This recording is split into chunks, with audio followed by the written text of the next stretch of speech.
দর্শক, সংবাদের শুরুতে যেমনটি জানিয়েছিলাম, পররাষ্ট্র উপদেষ্টা তৌহিদ হোসেনের সাথে বৈঠকে বসেছেন যুক্তরাজ্যের ইন্দো প্যাসিফিক স্ট্র্যাটেজি বিষয়ের under secretary Catherine West.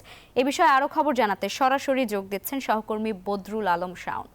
Shaon, বৈঠক কি এখনো চলছে, আর কি নিয়ে আলোচনা হয়েছে, কিছু জানতে পেরেছেন কিনা?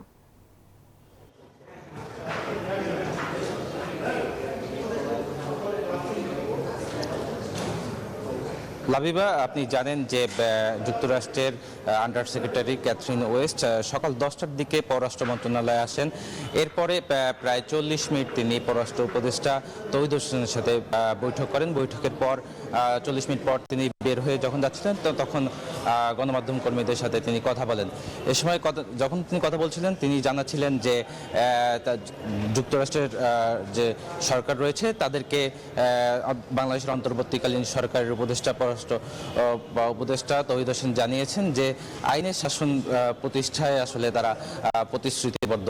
এছাড়া তাদের সাথে এই 40 মিনিটের বৈঠকে আরও কথা হয়েছে যে তারা অন্তর্বর্তীকালীন সরকারের কাছে আশা প্রকাশ করেছেন যে ডক্টর মোহাম্মদ ইউনূসের সরকার গণতন্ত্র প্রতিষ্ঠায় একটি রূপরেখা দেবেন বলে তারা আশাবাদ ব্যক্ত করেছেন। পাশাপাশি আমরা জানি যে তিনি 2 দিনের সফর অবস্থান করছেন বাংলাদেশে।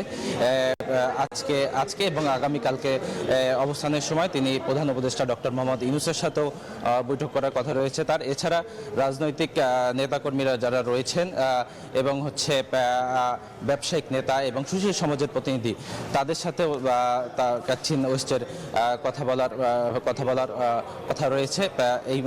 এই মুহূর্তে এই ছিল আমার কাছে সর্বশেষ সংবাদ। তবে আরেকটি বিষয় আপনাকে জানিয়ে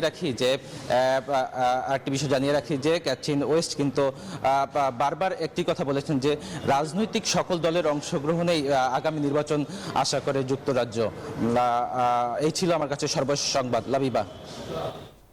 শাওন, আপনাকে